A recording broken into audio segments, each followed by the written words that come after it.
I reckon, okay, I realize I'm complaining. All right, time to get off it, get back. What can I do?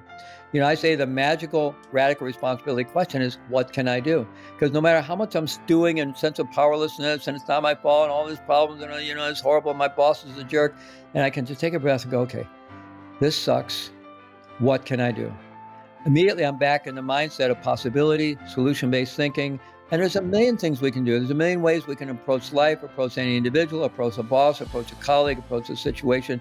We're back in a solution-based thinking. We're focusing our energy where it can do the most good with our own process, with our own behaviors, with our own thought, and with our choices. What are the choices I can make to move my life forward here?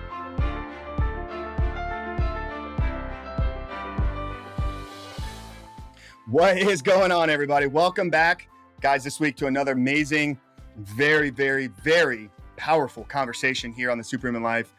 Before we jump into today's conversation, guys, I just want to start off by letting you know how incredibly grateful and thankful we are to have you here with us. As we've been talking about for these last few weeks, this show is beginning to take off, where we've seen a level of growth in these past few weeks and months that we haven't experienced before. And it's all because of you guys out there. So I want to send out an expression of gratitude and thankfulness just for every single person, whether this is the first show that you're tuning in or you've been with us since the beginning back in July of 2019. Every listener, every viewer of this show means the world to us, and we take none of that for granted here. But men, do we have a necessary conversation today? Let me ask you, do you ever find yourself playing the victim? Do you ever find yourself passing off blame? Do you ever find yourself pushing off responsibility in your own life? Well, brother, I'm telling you, we have the person that wrote the book on responsibility with us today. Not just responsibility, but radical responsibility. So we're going to dive deep into the victim mindset. We're going to dive deep into what it means to take radical responsibility for your life. Man, today I have with me none other than Dr. Fleet Maull. Fleet Maull is an author and renowned growth mindset and meditation teacher who delivers his training programs and seminars around the world, both in person and online through his Heart Mind Institute. He's an executive coach and inspirational speaker and social entrepreneur that works at the intersection of personal and social transformation. Now, Dr. Fleet founded the Prison Mindfulness Institute and National Prison Hospice Association, catalyzing two national movements while serving a 14-year mandatory minimum federal drug sentence from 1985 to 1999. Dr. Maull developed a radical responsibility empowerment model that embraces 100% ownership for each and every circumstance that we face, free of blaming oneself or others. Fleet is a Roshi Zen master in the International Zen Peacemaker Order and Acharya senior Dharma teacher in the global Shambhala meditation community. He's the author of Radical Responsibility, How to Move Beyond Blame, Fearlessly Live Our Higher Purpose, and Becoming an Unstoppable Force for Good in the World. So we dive deep into that 14-year prison sentence. What led him? How did this person that has now had such incredible change in the world and has been a catalyst for so much change in the world, what was going on in the previous life? Like, what was going on in the previous version? So we unpack that a little bit. We talk about some of the transformative work that began in the present. And then we dive deep into the responsibility thing. We dive deep into victimhood. Why are we passing off blame? Why aren't we taking responsibility? Is it part of what makes us human? Is it something that we all struggle with? And how can we begin to kind of work through that? And then we talk about one of the things that really jumped out about his work was this mindfulness meditation approach to responsibility. It's not completely counterintuitive, but it's a very different from the ownership, from the responsibility message that I believe the majority of us have heard. So guys, this is a conversation that you're going to want to make sure you're tuned into. Grab a notebook, share it with your buddies, but let's get into today's conversation, guys. How to move past blame into taking radical responsibility for your life and for your actions with Dr. Fleet Maull. Hope you guys enjoy.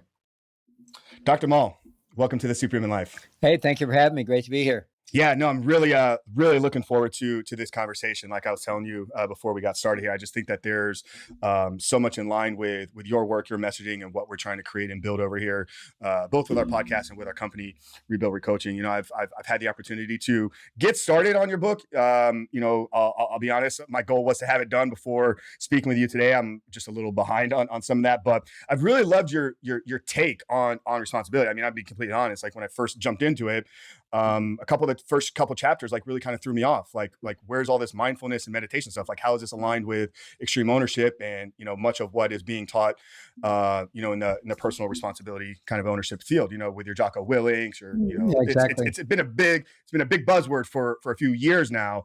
So I'm really excited to kind of dive into your book and your work. But I think before we do that, I think it's important to kind of set some context on who you are and what led you here.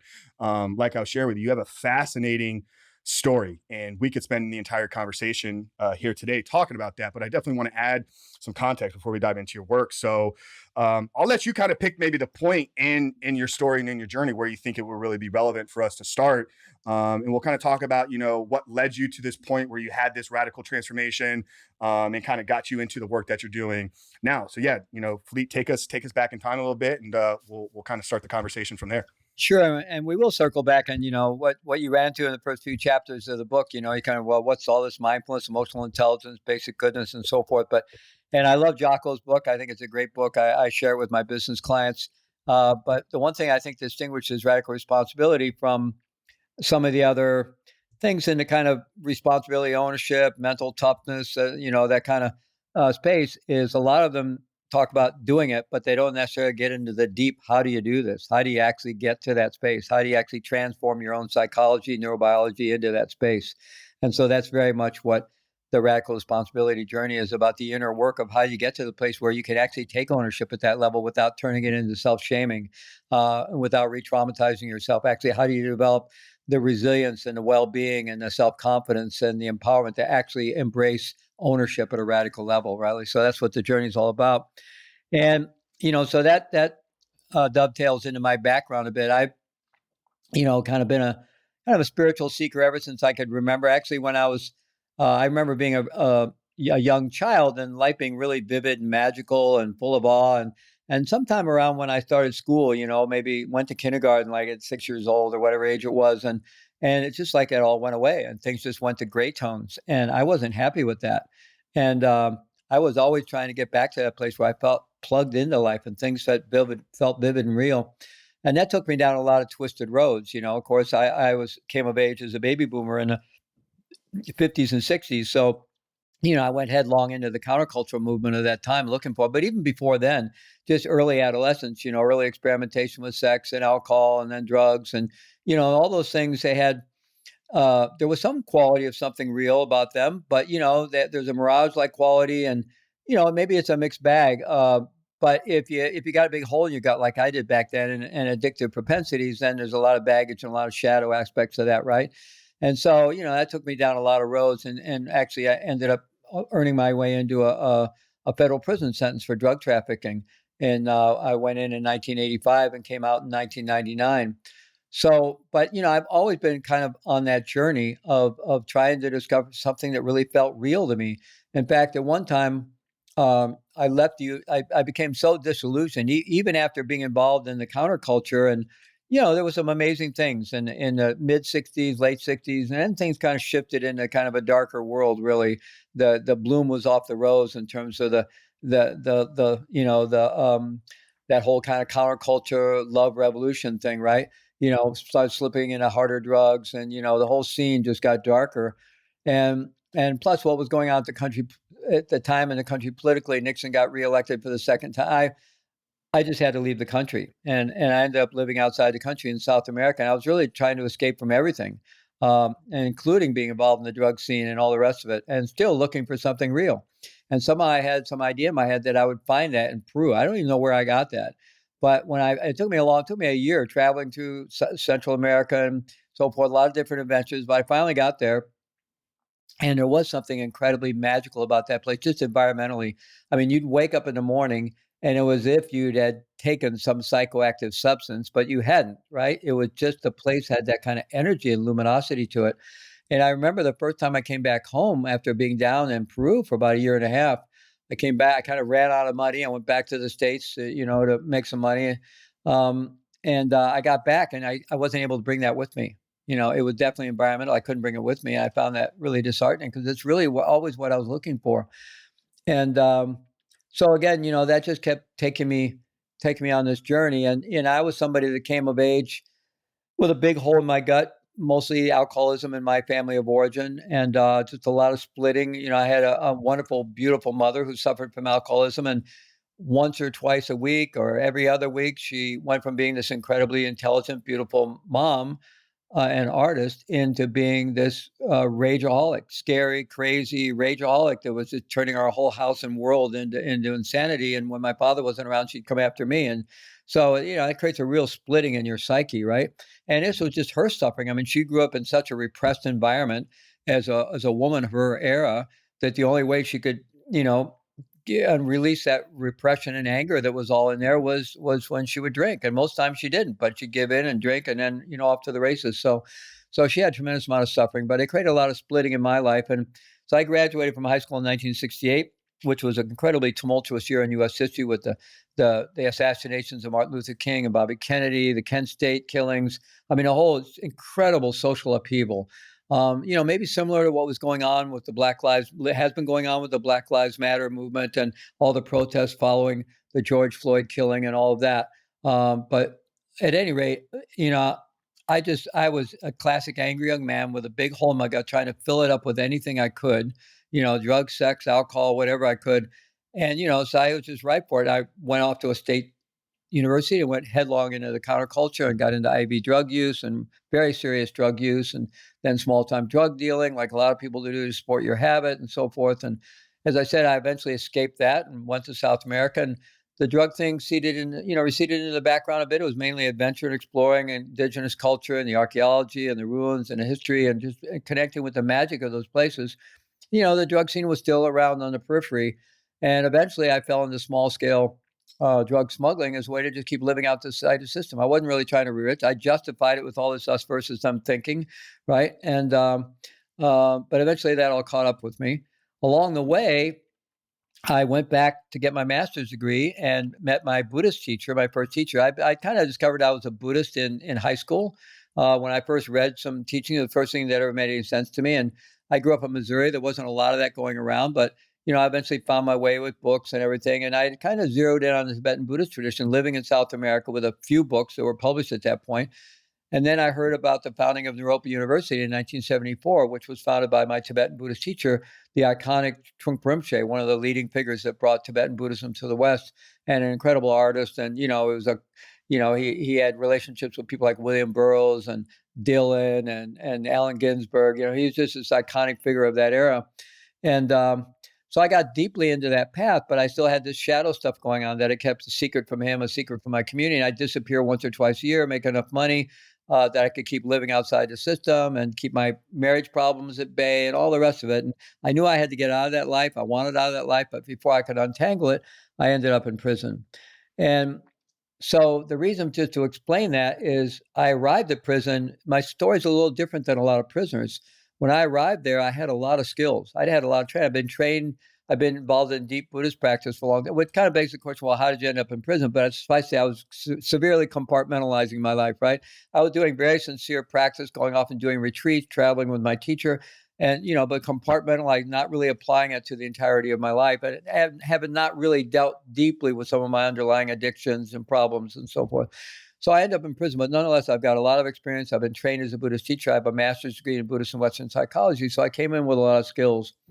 And when I got there, I immediately realized that, well, even when I got sentenced, I was originally sentenced to 30 years with no parole. I was a so-called kingpin statute. And to this day, I don't feel I was in any way, shape, or form a kingpin, but that's kind of the way it works. They choose one person, everybody else testifies against them, you become the kingpin, and you do a lot of people's time. And I did a lot of people's time for them. I hope they're grateful. So, you know, the first thing that hit me was my 9-year-old son was now going to grow up without a dad. And that was absolutely devastating. I went through a complete dark night of the soul around that. I was just absolutely devastated. And I became radically dedicated to get all the negativity out of my life and try to do something with that time. I didn't know if I would survive. I was 35. The paper the next day said I'd be 65 before I have any chance of release. And, it felt like my life as I'd known it was completely over. I'd completely torched my life and harmed a lot of people and really hurt my family and let down my community. And my son was now going to grow up without a dad. And so, I want to do anything I could to leave a better legacy for my son than just his dad went to prison, or maybe his dad died in prison, right? So so that became my monastery, my ashram time. I became radically dedicated to use every minute of the day for personal development, self-development, and also service. So I got a job teaching school. I taught school for 14 years. I ended up being in for 14 years because actually I was lucky. I was sentenced prior to 1987 when you still got a lot of good time. I didn't realize this till I've been in for a while. I figured it out, but if you stayed out of trouble, you got a lot of good time. So I realized I'm 30, I'd serve 18 and a half if I stayed out of trouble. If you get in trouble in prison, they just start taking that good time away in chunks, and you can do, some guys go, I'm doing my son day for day, like it's nothing they're proud of. It's kind of, I don't know about that, but but 18 and a half still felt like forever. And then on appeal, my sentence, the appeal takes 2 or 3 years to go through the court. They knocked off one count, aggregate sentence went down to 25. Then I knew I'd serve 14 and a half, and it still felt like forever. And that's what I served, was 14 and a half.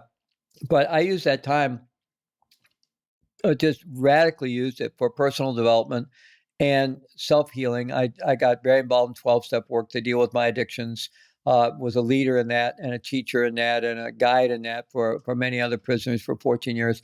I taught school with my day job, helping other prisoners learn to read, get their GED, study for college classes. Started a meditation group in the chapel, taught meditation twice a week, started all kinds of other programs. And then with another prisoner, launched the first hospice program in a prison anywhere in the world that we're aware of. And this was the federal maximum security federal prison hospital in the height of the AIDS epidemic. So men were being brought there from all the federal penitentiaries and dying of AIDS and cancer and liver disease and all kinds of things. And so I spent most of my meal breaks and a lot of my weekend time and evenings up in the hospital taking care of men who were dying. So I was really devoted to service. But also you had to be back on your unit at 9 o'clock every night. They locked you down, and then I spent all that time practicing meditation, studying. Then I would get up at 4 a.m., practice more until it was time to go to breakfast and work.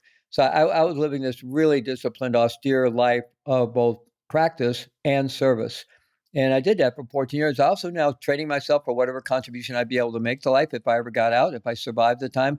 And I had no surety. I mean, men were dying all around me in that place. And I had patients that were healthy. Most of them came in from other penitentiaries for treatment, but I had some people in general population there like myself get sick and end up in the hospital and die. In fact, we had 2 hospice volunteers, healthy hospice volunteers, got sick and ended up dying, becoming hospice patients while I was there.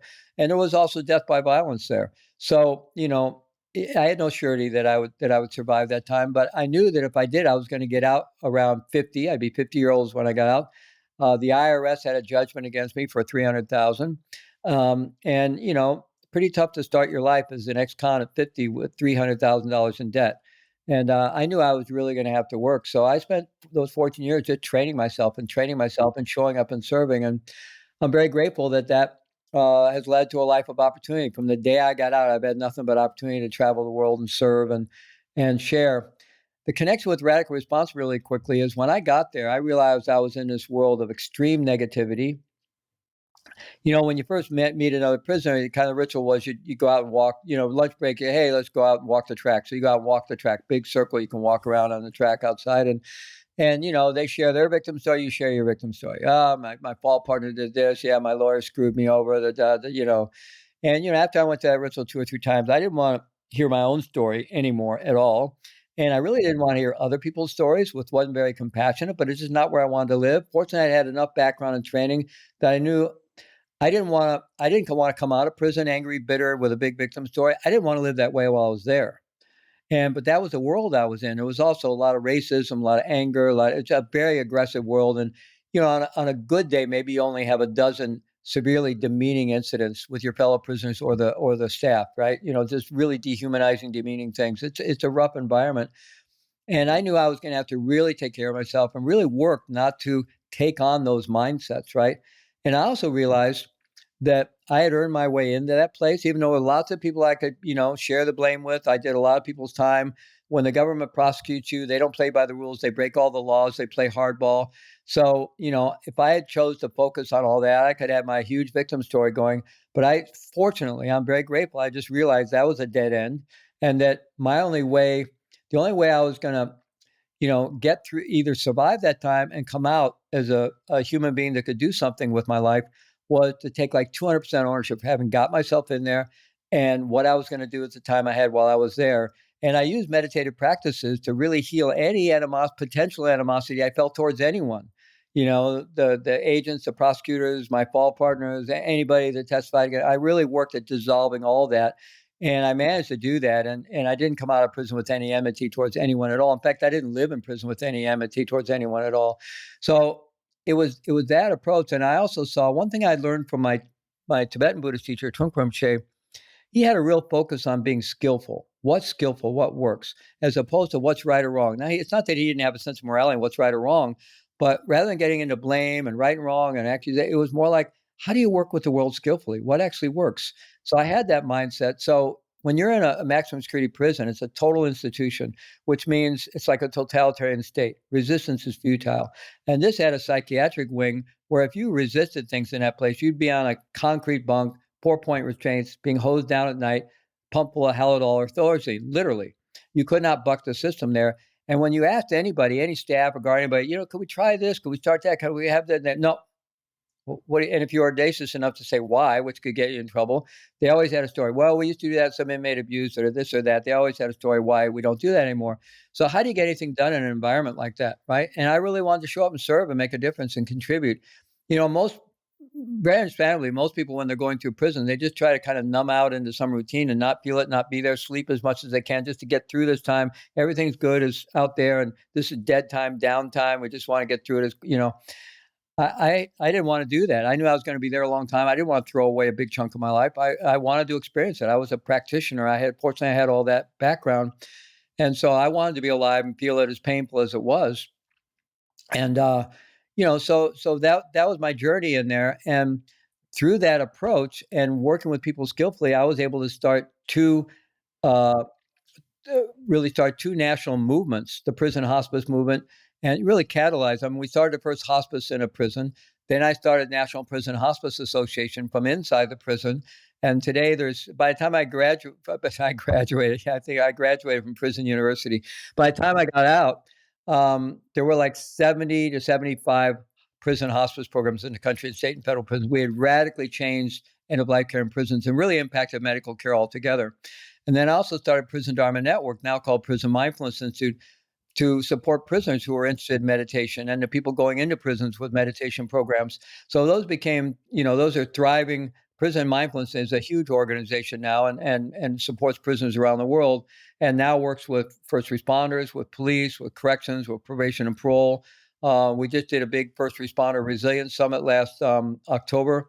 And so, a lot is going on. Now, were those revenue generating businesses at the time? Like, were you running it like a Yeah, I was running like a it from true the inside. business? These are nonprofit organizations, and Nonprofit, they okay. remained relatively small while I was inside. They've really grown, especially Prison Mindfulness, really grown since I got out in '99.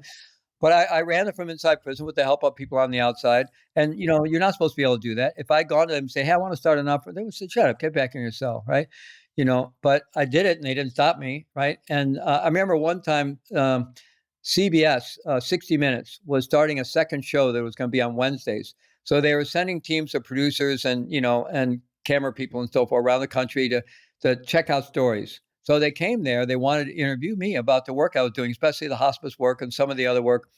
And once it was going to get approved and everything, this associate warden calls me into his office. He goes, what the hell is going on, Maull? What's this? I hear about this. You're some CBS or you're some kind of do-gooder at his hospital. How did all this happen? I go, I don't know, boss, but you're not supposed to be able to do any of that stuff. And this catalyzed two national movements today. I don't say that to pat myself on the back. I just say, here's one of the most powerless situations a human being could be in. And if you're willing to work with this idea of radical responsibility and work with being, just skillful and professional and kind to people, and you see everybody as a human being, no matter what role they're in, everybody's got a human being button. Everybody's got a way that, they'll connect. There's nothing you can't accomplish.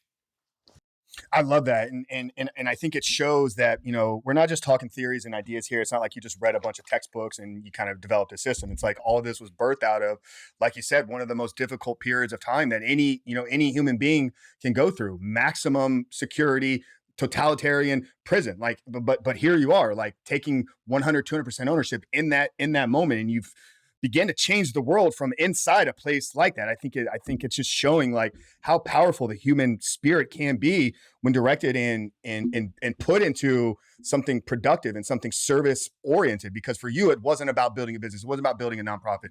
It was about helping yourself first and getting responsibility for your actions and the point that you got to. But more importantly, I think you were trying to do it for everybody else because you saw that you had a set of skills. You touched on skill sets there that could help and contribute to these other inmates. Yeah, I was There's so really many things I inspired want to. by I'm sorry to interrupt, but my Tibetan teacher, Trungpa Rinpoche, I was very close to him, and even though I had kept this shadow part of my life secret from him, I eventually revealed it shortly before I got indicted. And he said, "Boy, you've created quite a situation for yourself." He actually encouraged me to turn myself in because I was trying to figure, should I go on the run? Should I turn myself in? He said, "Well, if you're on the run, it's going to be really hard for you to continue your practice and for us to relate.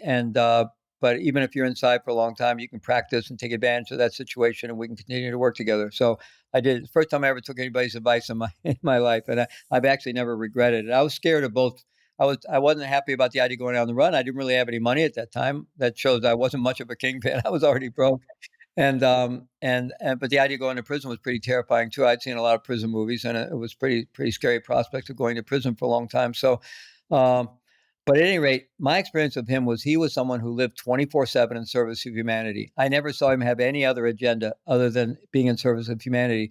So then I find myself in the middle of this hell realm. I remember when I first arrived at the federal prison, I'd been in a county jail for 7 months, and then they toured me around a few different prisons on the way they do this kind of diesel therapy, and then you finally get somewhere.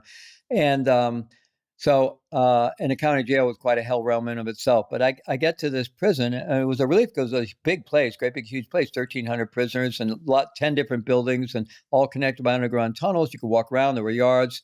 But as I got there and I start walking around, I felt like I was in a Fellini movie because here's guys walking around doing the Thorazine two-step. Men who are blind being guided around, men being in a maximum security prison and you're blind, men being pushed around in wheelchairs who were completely emaciated from AIDS or cancer or who were paraplegic or quadriplegic. I mean, the level of suffering, it was just a world of such suffering, right? And it became my world, and it became, something I but initially it was just, I was so shocked. But the good thing about that was when I arrived there, I was full of the drama of my own situation. I just been given a 30-year no parole sentence. As you can imagine, I was pretty wrapped up in my own stuff. But I saw this world of suffering, and it just completely broke me out of that. And then the influence of my teacher and my family, but everything kicked in. Okay, how can I serve here? And that just became, that became the driving force. How can I serve? There's so much suffering here. What can I do? And I'm very grateful for that. I don't take credit for that. It was just my background. It was my teacher's influence, my family's influence. And so I was, just in the right place at the right time to be pulled into that kind of service.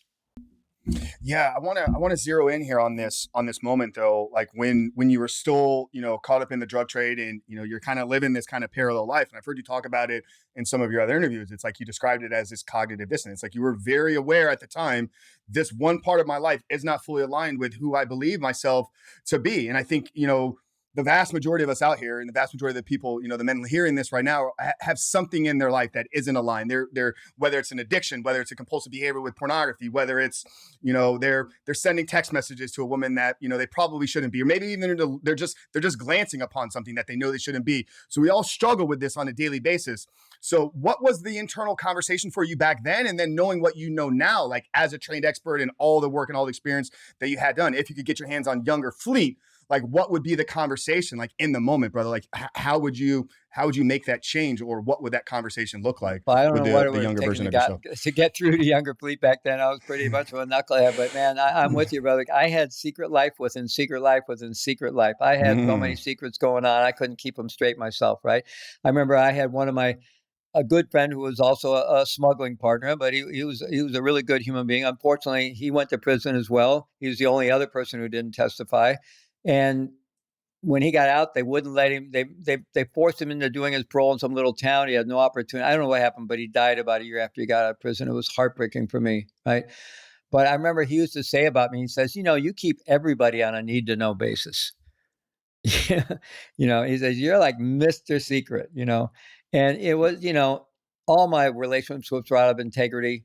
I cheated on every girlfriend I ever had. I really tried to make my marriage work for a while. I really did. I very sincerely. But then, wasn't working, and I was off to the races again. And I wasn't honest with my own spiritual teacher. I mean, I wasn't honest with myself, and it was all around all this. It was all driven by all this pain and trauma and addiction, and just it was so confusing, so confusing. And I'm so grateful that I don't have any of that in my life right now.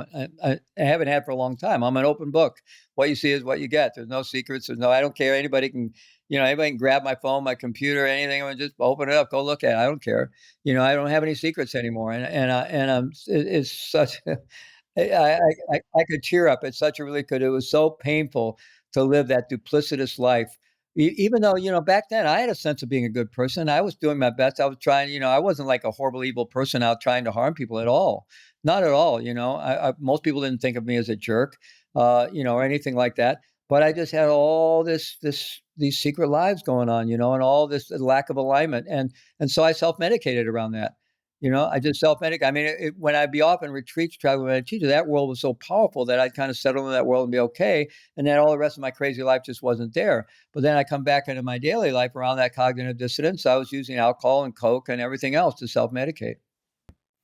Yeah, and there's so much aligned with our stories here. The audience obviously has heard my story. Like I'd reached this point. I was 35, I believe, at the time. I had started I was a successful business owner, ran a couple different businesses, had some failures, had some success. I was a competitive bodybuilder. Like I'd graced the covers of magazines. I'd reached the pinnacle of bodybuilding development. I was in somewhat of the personal development space. Like I was spreading a positive message through our fitness company, but I wasn't fully honest with everybody. And I would have this cognitive dissonance every single day. Frank, you're lying about your porn use. You're lying about your drug use. And it wasn't until that moment that I had real radical honesty started with one person. So I think what I'm hearing you saying, like, if you're struggling in a moment or season like this right now, where you're feeling this cognitive dissonance, like it's got to start with just true radical honesty with at least one person. Would that be kind of your advice there? Is like find somebody in your life, whether it's a mentor, whether it's a coach, whether it's a spiritual leader, a pastor, or somebody that you can just put all the cards on the table. And I think a lot of times for men that are struggling with shame, it's just that first conversation of putting it all on the table that a lot of that shame begins to lift itself off of you, because you realize, like, yeah, I do have these shortcomings. I do have these things about me that maybe aren't fully aligned, but it's given me the opportunity now by talking about it to begin to work through it. What are your kind of thoughts Absolutely. I around mean, that? it's incredibly valuable. And, I was very fortunate doing my 12-step work inside prison. We had these wonderful people that came in from outside, and one man became my sponsor and a dear friend. We just lost him 2 years ago to cancer. But amazing human being that came into that prison every week for decades, right? Serving the men there. And, so doing my 4th step was an incredible relief, to be able to just write it all down, the good, bad, and the ugly of the whole thing, the whole horror of the whole thing, and just share it with another human being is incredibly therapeutic. And you have to find somebody that you really feel can hold that and not shame you for it in the slide, not even unconsciously shame you for it, and also I think equally important with finding someone to share with is finding some way to begin to heal yourself in a context of tremendous self-acceptance, of self-compassion. We're all human beings. We're all struggling. None of us invented being an addict, right? It just comes out of our conditioning, our childhoods, and we could blame our parents, but we'd have to blame their parents. We'd have to blame their parents. It's a human condition. And, actually, once we get on some kind of a path of self-healing and transformation, then these things become a gift, right? They're the gifts. I mean, everything I have, I've been teaching all over the world since I got out of prison. How long ago is it? Is 20, 22, 23 years ago. I've traveled all over the world, literally, and I've led hundreds and hundreds and hundreds of workshops. And now I teach online, and I reach thousands of people online. And the gift that I have to give to people comes out of my experience, my path through my own suffering and addiction, my path of healing, dealing with my own traumas, my path through prison. All of it is now what I have to bring to the world. So our wounds become our gifts, but we have to find our way into healing. And it really, there's no shortcut to it. We have to do the healing because all that trauma and suffering, it's literally in our neurobiology. And we have to find ways to heal that. And there's a lot of self-healing methods. There's a lot in the meditative traditions that we can use for self-healing. I teach a model of mindfulness called neurosomatic mindfulness, which is a deeply embodied form of mindfulness, where I believe we can learn to help have our nervous system heal itself. I literally know that because that hole in the gut that I had a raging hole in the gut that I was trying to fill up with sex and drugs and alcohol and experiences and even spiritual, anything I could. And that hole's not there anymore. Hasn't been there for quite a while. And that's literally a neurophysiological reality. It's not just a psychological thing, right? And so, or maybe we need to be in some kind of therapy, right? You know, I think men's work is really powerful. I finally did a new warrior training with the Mankind Project 3 years ago, right before the pandemic, the year before the pandemic. I wanted to do it a long time. I lead a training called The Event, which is a very powerful training that I brought into the prison because I was in touch with the founder of the man named Dissonance. We got into the prison. We did 4 before I left, and I've been leading it ever since. Except we haven't been able to do it during the pandemic. There's no way to do it online. But that's not just men's work, but it's work that takes you deep into your family of origin stuff and helps you change your relationship to it. It begins a path of healing for really hundreds and hundreds of people begin their path of healing through that training. It's a very, very intense group process. And the work the Mankind Project does is very similar with men. And so I'd heard about their trainings for a long time, and we even had some relationships with it. And and they have a great prison program as well called the Jericho Project. Well, they have a number of them. There's a Jericho Project in Massachusetts, and there's another version of it that's been out in Folsom Prison in California. In fact, there's an incredible movie made of that called The Work, I think, or something like that, about the Mankind Project in Folsom Prison. But, I really believe we need initiation. We need other men. We need mentors. And so I think, self-healing, some kind of initiatory process, and all these things. There's so many things out there we can work with today. And I think for men, I think we really, there's a lot of men, Robert Black talked a lot about this in the men's movement, even back in the 80s and 90s, that a lot of us, confuse men and then socially get even more confused because, the definitions of what masculine is and, being broad brush with that masculine is in of itself toxic in some way, which is crazy. But so a lot of men were looking to women to try to get their kind of initiatory experience or their healing. And women can be very powerful in our lives, and a divine feminine moving through that is very much part of our overall maturation process. But men need men to heal. I personally believe that men need men to heal. I mean, our original blessings of confirmation and initiation ideally would come from our father, but many of us didn't get that. My father was an amazing man, World War II pilot, and came through all that. But he and I just, it was that generational thing of the counterculture, and he just, he's a good man, but I couldn't receive it from him. He couldn't give it to me. It was really my first spiritual teacher that really first gave me that kind of transmission and that kind of initiatory confirmation, the blessing of the Father, the blessing of the King, right? And so I think we need that as men to heal our soul and heal our being and to really be able to do our work in that way. Yeah, and that's really what we're trying to create here by having obviously experts in world changers like yourself on here, and we have community and groups and all the sort. I wanted to ask you about 12 steps and how it kind of aligns with some of your teachings. Now, I know you said you went through it, in your own recovery and your own journey, and you participate. I think you said you led some groups in there as well. But there's one thing that always jumped out at me at 12 steps. First of all, I'm not here to disrespect them. I believe that they've done more for the addiction community in the last 100 years than any other organization. And it has literally changed millions of people's lives. So I'm not here knocking anything that they're doing, but there's a small thing within their teaching that I have a disagreement with based around my own personal philosophy and kind of some of the things that we teach in our course and in our curriculum. And it's that submission of the addiction. Like, you don't have power. Like, every day you have to recognize, like, this thing is bigger than me and has control over me. And I see an element of victimhood in that. That's how I see it. So I'm just curious with somebody that wrote the book on radical responsibility, but has also gone through their 12 steps. How do the two align? And is there any disconnect between what they're teaching and what you're talking about with radical responsibility? Yeah, it's a great question. I agree with you. I think that movement is helped more people suffering from addiction and alcoholism than any other movement. Nobody else has done anything even close, right? Not even close. And so I'm a big supporter and believer. And I have some friends to this day, close friends that are deep into that work, and they're sponsors and teachers of that work, and that's their spiritual path, basically. So I have a lot of respect for it.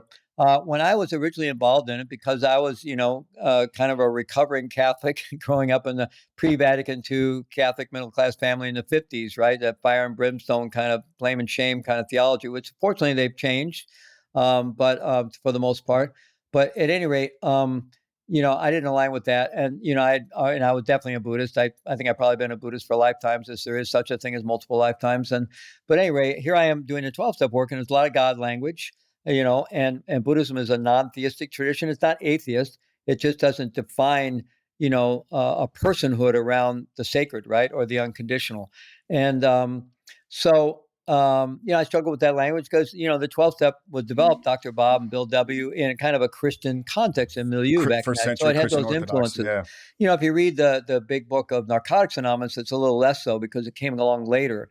But it also I think it lacks a little of the depth of the Alcoholics Anonymous big book, which is still a fabulous resource. But I struggle with that. So I was kind of doing these internal gymnastics, trying to figure out how to retranslate some of that stuff into my Buddhist sensibilities and understanding. And, I struggled with it a bit. And what is higher power? I don't, higher power, the idea of that. And, I realized I had, there's a lot of similarities in the Buddhist path, really, because the first part of the Buddhist path is really about just cleaning up your act and becoming an adult, becoming an integrated adult human being who's not running around making a lot of messes and can basically stand on her own 2 feet, right, and lead an ethical life. Then the next whole big that's called the basic jhana in Buddhism, and that's a very, very deep path in of itself. And then there's the Mahayana path, which is really much more about service. And then you get into, Vajrayana. If you are part of a Vajrayana school of Buddhism, it involves all the inner technologies, the really powerful inner yogic stuff. But at any rate, if you look at the 12-step path, it's really about, take ownership, clean up, and then, eventually service. The 12-step is all about service. And that's one of the critical parts of that journey, is really that transition into service, right? But so I was struggling with all that. And finally I decided I'm going to quit trying to figure it out. I'm just going to let the two things be there in me, let them bounce up against each other and do what they do. And I'm just going to, let that happen. And then at one point I figured out this higher power thing, like what I don't have, I have like a personal deity or God isn't my spirituality. And even though, Buddhism is not materialism, it definitely believes in, an unconditional, eternal present, a nowness and a sacredness, and that life is not, life is imbued with a deeper reality for sure. It's just not, we don't choose to personify that or call that, at least the Buddha didn't. So, but I finally figured out that for me, my higher power was that raging hole in my gut, that was my higher power. And that's where I had to go. I had to be willing to go into the depth of that. And that became my journey, to embrace that hole in my gut and go there and find the bottom of it. Right. So that became my higher power. And that really worked for me. Right. And so, I got out of prison, and I was extremely active in that for 14 years. I did 14 years in prison, 6 months in a halfway house and on house arrest. So for 14 years, every week, up there for the meetings, I was leading 12-step study groups with other. I was sponsoring guys, deeply involved, studying the books every day. I was deeply involved in that path. And when I got out, I started going to the meetings. And, I was in Boulder, Colorado, a lot of meetings there, active community. I didn't quite find one that was completely resonating with. And I might have been able to eventually, but also I was in an opposition because, I'd been my sponsor in that work originally told me, say, hey, he pulled me aside early on when I met him, early on in my time there. He said, if you really want this to work for you, you need to be somebody who's making it available to others. That's the key. If you really want this to work for you, become somebody that makes it available to others. And I really got that. And so here I was on the outside, and I was basically a consumer again of the program, right? I wasn't going to be able to get deeply involved because I was too deeply involved in my own Buddhist path and all that goes along with that, as well as everything else I was doing. So there was no way I was going to become a super active AA person who was there hosting meetings, and so that just I was going to, and it somehow so. I went to meetings off and on for a couple of years, but at that point, I also realized alcohol just wasn't an issue for me. I had not the slightest inclination to go to drugs, right?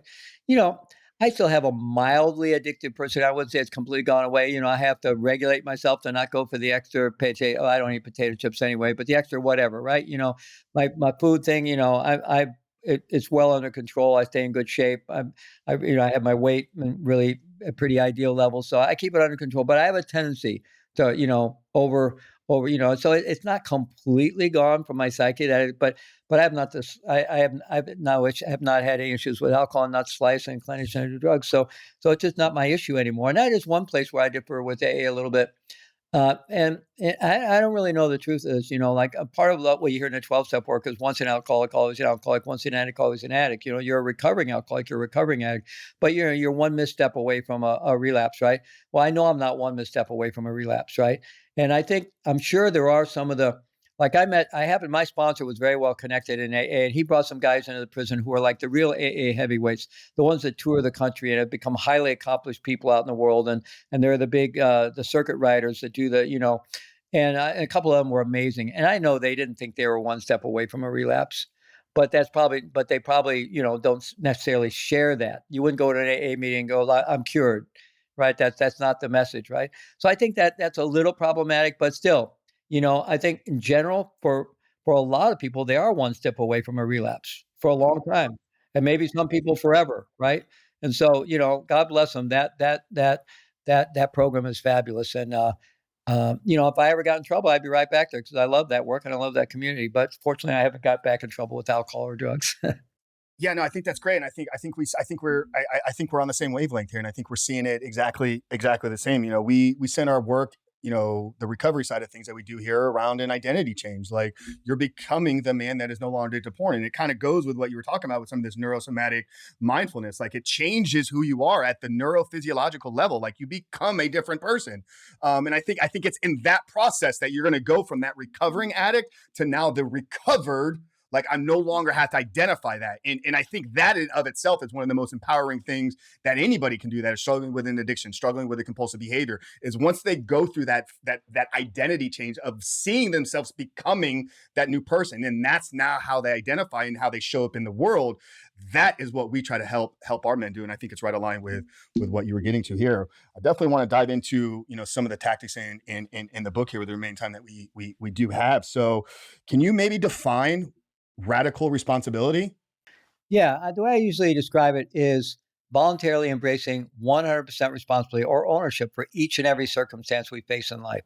Now, that includes all the circumstances that, if we're honest, we can see we do have some relationship to. We actually caused them, or we co-created them, or we contributed to them, or maybe we enabled them, or we allowed them just by not paying attention. We stumbled into it. We're unawares, or we have some underlying, unconscious scripts where we're setting ourselves up unconsciously for things, self-sabotage scripts and so forth. So a lot of it we can see we do have some relationship to. And when we look at that, we're really looking for that not to blame ourselves. The most important distinction in this model is the distinction between ownership and blame. What I'm talking about with radical responsibility and ownership has absolutely nothing to do with blaming others, obviously, but has not one iota to do with blaming ourselves. And it's not about blaming victims. It's purely about putting our energy where we have any really power, and that's with ourselves, right? It's living a choice. It could be called radical self-empowerment. So when we look in to see where's our relationship to the circumstances that we're in, we're only trying to find that for the purpose of learning. Because if I can see I'm in a situation that I'm not happy about, well, how did I get there? I went from A to B to C to D. Well, if I can understand that, then I can do something differently. I can turn left instead of right next time. I can make a different decision, get a different result. And then there may be circumstances that, as radically honest as we get, we can't see we had anything to do with it.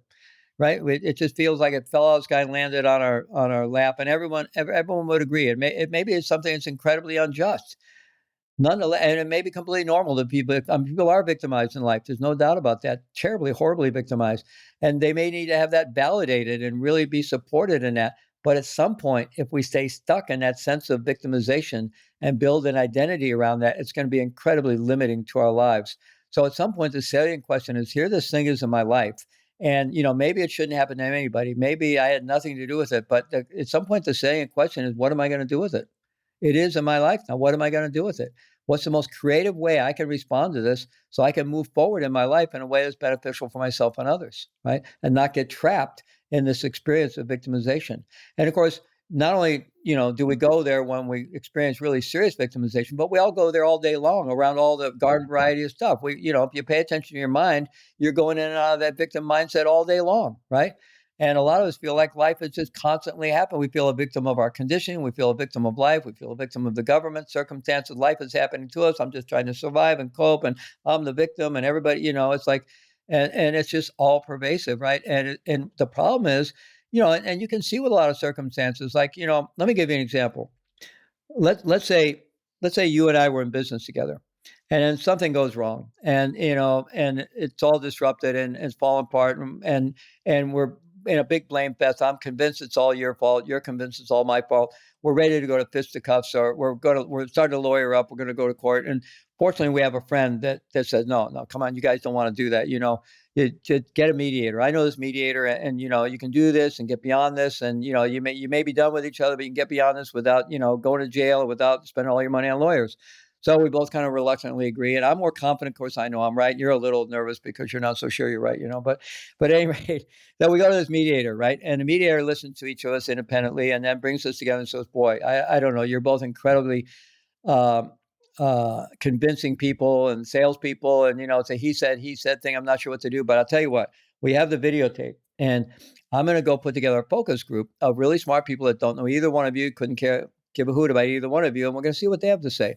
So, okay, all right. So mediator does that, comes back and looks at me and says, "Well, I have to say they did agree that the other party carries the most of the blame here." And I go, "Boy, I'm so glad you found such a brilliant group of people, and they realize it's all his fault. They realize it's all Frank's fault."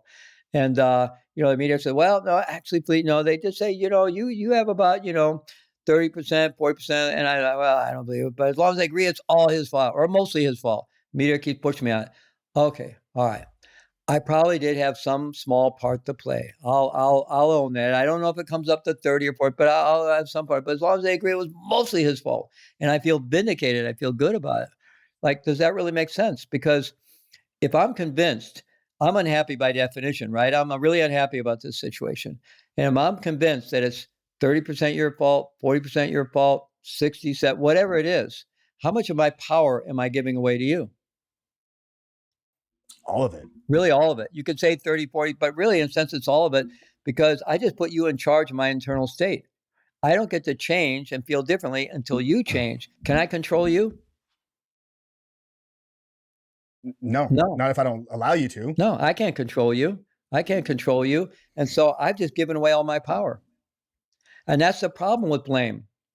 We give away our power. It doesn't work. One of the models that's with, it's kind of underlies radical responsibility. It's also part of that event training that I mentioned before. There's been a lot of influences that have come into this model. I draw from a lot of resources. But one of the distinctions goes all the way back to Professor W. Edward Deming, who was responsible for the economic resurgence of Japan after World War II, considered the father of American manufacturing. If anybody knows anything about manufacturing, anything about Six Sigma or lean manufacturing, Kaizen, continuous improvement, that's kind of from him, right? And he was the efficiency guy and the quality guy. This is back in the 50s and 60s. And he used to use a little diagram. He had a line across a piece of paper, and above the line he put responsibility. Could be ownership, responsibility. And below the line, his model was simpler. He had blame, I think justification, and shame. Blame, justification, shame. What he meant by shame was blaming yourself, right? Now, in my model, we talk about blame, justification. We talk about blame, justification, being right, being hooked on being right, expense of being in a relationship, and so forth. Blame shifting, justifying your own behaviors, shaming yourself, any of that stuff is down there. Now, his whole thing about it, he wasn't demonizing any of those behaviors. He just said they're inefficient. They're a complete waste of energy. They don't take you anywhere. And he's in the world of manufacturing, right? So, if you're dealing with, production issues, manufacturing issues, quality efficiency issues, all the time you spend blaming others, justifying your own, thing, beating yourself up about it, being right, any of those things, it's a complete waste of time. The only place you can accomplish anything is responsibility, taking ownership, right? So, it's really the thing about not taking that level of ownership is we're giving our power away. Now, we're all going to do it to a degree, but, fortunately, over time, fortunately, we spend less time doing it. I reckon, okay, I realize I'm complaining. All right, time to get off it and get back. What can I do? I say the magical, radical responsibility question is, what can I do? Because no matter how much I'm stewing in sense of powerlessness and it's not my fault and all these problems and, it's horrible, my boss is a jerk, and I can just take a breath and go, okay, this sucks. What can I do? Immediately, I'm back in the mindset of possibility, solution-based thinking, And there's a million things we can do. There's a million ways we can approach life, approach any individual, approach a boss, approach a colleague, approach a situation. We're back in a solution-based thinking. We're focusing our energy where it can do the most good with our own process, with our own behaviors, with our own thought, and with our choices. What are the choices I can make to move my life forward here? Because if I'm basing it on all the choices I think other people should be making, you know, it ain't gonna happen. Maybe I have a sense of entitlement. Everybody's supposed to do what I want them to do. Well, great, but it ain't gonna happen. How's that working for you? You know? It's the most empowering question you can ask yourself. Like in any situation, any moment, any circumstance, what can I do right now to improve this? Not fix the problem, but begin moving one step forward to a solution. Man, I love that. And I hope people wrote that down. Anytime you're stuck, you catch yourself in that victimhood, flip it. What can I do? I do want to touch on mindfulness here for a moment. I know we have a few short minutes left, but I kind of touched on it at the beginning. Like the book really kind of caught me off guard there right at the beginning with the entire first section, talking about this kind of inner meditative practice, this mindfulness. So talk about why that's such a focus in your book and in your work, and what role does mindfulness play in taking ownership or in taking responsibility? Well, I'm really happy that mindfulness, in a secular sense, is founded into the mainstream of our society. Mindfulness is now being taught to children in K through 12 education. It's in Fortune 100, Fortune 500 companies. It's in the military. We take it in through my organization. We take it into the world of corrections, criminal justice, and it's really everywhere because it's a very Yeah, simple what practice is to work. mindfulness? Maybe defining it for people that don't Yeah. that So, are hearing it for the so first time. Maybe. mindfulness meditation is just training the mind to be present. That's all it is. Training the mind to be more present. And we do so trying to imbue, as we're bringing attention to ourselves and training our attention, we're imbuing that with self-acceptance and self-compassion. In simple terms, that's mindfulness. But the importance of it, why it's so important, is because, and there are different forms of mindfulness. There's the kind of classic mindfulness that comes out of the Buddhist tradition. There's the secular mindfulness, which is that's where it originated from. But a simple mindfulness practice would be sit down in a chair, right? You know, maybe lower your gaze so you can focus more. Close your eyes if you want, but I teach eyes open meditation, but lower your gaze so you're less distracted. And then intentionally focus your attention on feeling your body, feeling the breath. And then, of course, what's going to happen? The mind's going to wander. You're going to get distracted by thoughts. You notice that, you bring it back to the body, back to the breath. Mind wanders again, you bring it back. Mind wanders, you bring it back. You don't beat yourself about it wandering. That's what the mind does. You just keep bringing it back, bring it back. Every time you bring it back, you're building the muscle of mindfulness. You're really changing your brain. You're developing neural pathways that support better focus, better concentration, more attention stabilization, right? Which is then the golden pathway into awareness, right? So there are lots of ways to train yourself in mindfulness. That's kind of the simple classic one. And all the world's traditions have always had some kind of mind training. All the major religions have had some kind of inner contemplative training. The indigenous traditions, the world philosophical traditions, and so but the importance of it is to have some kind of awareness practice, some kind of self-reflective awareness practice. Because if we don't have the ability to be aware of our own thoughts, aware of our own emotional triggers, aware of our own habitual patterns in the moment. Now, it's one thing to be real. Yeah, I was thinking crazy yesterday and I robbed a bank and went to jail. Okay. But no, could you be aware of it in the moment and then make a different choice, right? So being aware in the moment of our thoughts, our thought patterns, our behaviors, how thought patterns lead to feelings and impulses that lead to behaviors that lead to consequences and impact for others, right? So have awareness of that in the moment in real time, right? When we don't have that, we're like walking through a minefield blindfolded. Our life is like walking through a minefield blindfolded. And when we get in relationships that trigger all of our stuff, we're really in a minefield blindfolded. And often you have two people in the same minefield dancing around together, both blindfolded, and they end up in chaos and drama and divorce. Well, what do you expect, right? So it's just a basic human skill that's so essential, and that's why I'm so glad that it's being mainstream now, because just having the ability to really begin to develop that self-understanding and self-insight to get, oh, I get why I'm feeling this way. Well, first of all, I know I'm feeling. Like I actually get, oh, I'm kind of angry, I'm irritated at the moment, or I'm sad, or instead of being in denial of that or ignoring it, right? Being in our body and being willing to feel, right? A lot of our social problems today come because we're not willing to feel. We've been in the middle of the worst opioid epidemic in history. I don't know what's been going on with that during the pandemic. I'm sure it hasn't gotten better, but that's because we're all enculturated not to feel. If you're feeling any pain, pop a pill, do something, right? And if we want to be alive, we have to be willing to feel. Our addictions are about not feeling. We act out, and all our addictions are because we don't want to feel our pain. We want to escape whatever kind of trauma, feeling stuff is going on. And so we act out. And when it gets, that starts building up, we start acting out, whether it's, drugs, alcohol, porn, gambling, digital addiction, whatever it is, it's because we don't want to feel. So learning to be present, willing to feel, and is the royal road into like being conscious and awake, and then being able to get in a self-leadership position with ourselves, right? To begin mastering our own neurobiology and be able to self-regulate, using breath to self-regulate. That when we're getting triggered into that fight or flight response, we know how to re-regulate ourselves back into relational mode. We're always getting triggered into that kind of fear and survival reactive mode, right? And then we respond from there, not very intelligently, and create all kinds of messes in life. So how do I get back into proactive, relational, responsive mode with a well-regulated brain? Well, I use awareness, mind training, and breath. And it changes everything about our lives. It's like the difference between being, in the engine driving the train and being back in the caboose with a couple of wheels missing and bouncing all over the tracks, right? And that's what our life often feels to us. Like one of my first meditation teacher from Premche used to say, either we learn to ride the donkey, which is a metaphor for our conditioned mind, all our conditioning, and all the rest of it, or we either learn to ride the donkey or the donkey rides us. And I tell that to guys who are in prison all the time, because that donkey rode you right into this prison, and it's going to keep bringing you back here until you learn to ride that donkey. So how do we learn to ride the donkey? Through mind training and mindfulness, and that's it.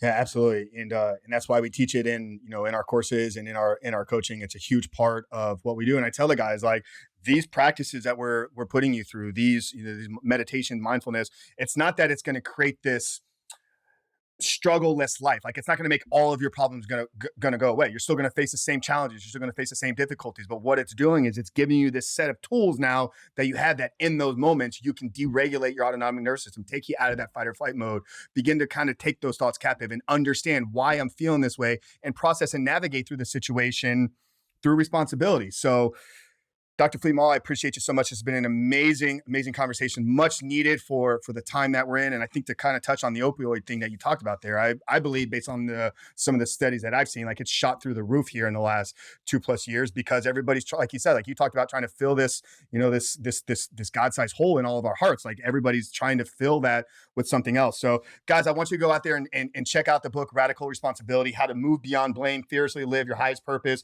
and Become an Unstoppable Force for Good.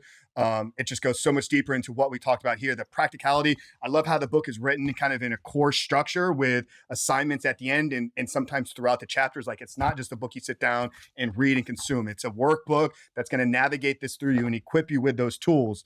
So we have one last question. I know we're coming close to the end here, but we do have one final question. But before we get to that, Dr. Fleet, where can people connect with you? What do you guys have going on this year? What's kind of pressing? And yeah, where are you kind of hanging out socially? And if people want to learn more about you, where can they find that stuff out? So people can go to my basic website, fleetmaull.com, and that's a good starting point to find out about everything else. But if they want to find out about my online courses, including the online course I have based on the Radical Responsibility book, they can go to heartmind.co, heartmind.co. That's where I have all my online courses and the summits that we do. We have a big summit going on right now, The Best Year of Your Life. It's a 10-day summit we do every January to help people relaunch themselves. And that's going on right now. It's towards the end, but you can still jump on. Well, by the time this air will be over, but you can actually still get the lifetime access package you want and enjoy it all. So that's bestyear.life, bestyear.life. And then if people are interested in the prison work that I do, the work we do with prisoners is prisonmindfulness.org. The work we do with correctional officers, probation officers, other first responders, and police is at mindfulpublicsafety.org. And so that's kind of the universe. But you can start off at fleetmaull.com and find your way to most of that. Yeah, no, absolutely. And guys, we'll get all that information plugged down there in the show notes. Dr. Maull, I just want to, acknowledge you here and tip my hat for the work that you've done here for the world and the work that you're continuing to do. For you to be able to take your story, take what you've gone through and flip it and turn it into a real force of change and empowerment of good for the world. It's something that is truly recognized and appreciated, at least by me, and I know by our entire audience here. So we're really grateful to have you on the show. So as we bring it home here, we like to end every single episode with this question. And it's centered around kind of the theme of the show. So the title of the show is The Superhuman Life. It's been a product of really, much like your work is your transformation now turned into a force for good. That's kind of what this is about. And for me, you talked about some of your beliefs. Like I do come from the place or the belief system that I do believe we're all created for a purpose. There's a calling on each one of our lives. But that's only half of the equation. Like, we then have to take the responsibility to develop those skills and find what that purpose is, and then pursue it through the lens of service-oriented good work every single day. So when you take those two, when you take the belief that you have a purpose or calling on your life, and then you take radical responsibility and you mash them together, that's what I believe, or that's how I begin to really see living a superhuman life. So I'd love to get the guest take. So as we bring it to a close here, Dr. Maull, how would you define living a superhuman life? I like to think of that being a human being is about training, and that I'm going to be in training the rest of my life. I'm training to be a human being. I'm training to become a fully integrated human being who can serve the world with wisdom and compassion, and then training to die. I hope I'm training up to my very last breath. And so that's the work of being a human being. It's not about coping. It's not about going to school and then you're done and then you just live your life. I feel we're here to thrive. We're here to grow. We're all here to become superhuman beings. I love the book that George Leonard wrote years ago called Mastery. He got into a keto late in his life and really fell in love with the practice. It wasn't so much about the result. It was the practice of mastery. Mastery isn't necessarily a place you're going to get to, but you appreciate, you're wanting to master life. You're wanting to master your own neurobiology. You're wanting to master being good in relationship. It's just that spirit of we're lifelong learners, always stepping into the next level of our learning. And with that lofty goal of mastery, again, not as a destination, but just being in that spirit of never settling, like, oh, that's good enough. Never settling for that's good enough. Like, I can grow, and thrive and throughout my lifespan. And we know neurobiologically today from current neuroscience that the brain can continue to grow and thrive until you're 100 and beyond if you keep using it and keep working it. No, that's so beautiful said, and never heard it framed through that perspective. So you guys heard it out there. Stop blaming, take responsibility, learn and train, and that's what we're all here for, and continue to do it until the day that you're taken from this earth. So Dr. Maull, we appreciate you guys. If you're out there and you want to continue to help us grow and support this mission, you can support this show in one of two ways. First off, if you're listening on Apple or Spotify, wherever, make sure to leave us a 5-star rating and written review. But more importantly, guys out there, if there's somebody in your life that is maybe going through some of this victimhood, maybe going through passing off blame in their own life to somebody else, do them the favor, or do us the favor and then the blessing of sharing this conversation. But for Dr. Fleet Maull, Frank Rich, we love you guys, and we'll see you next week.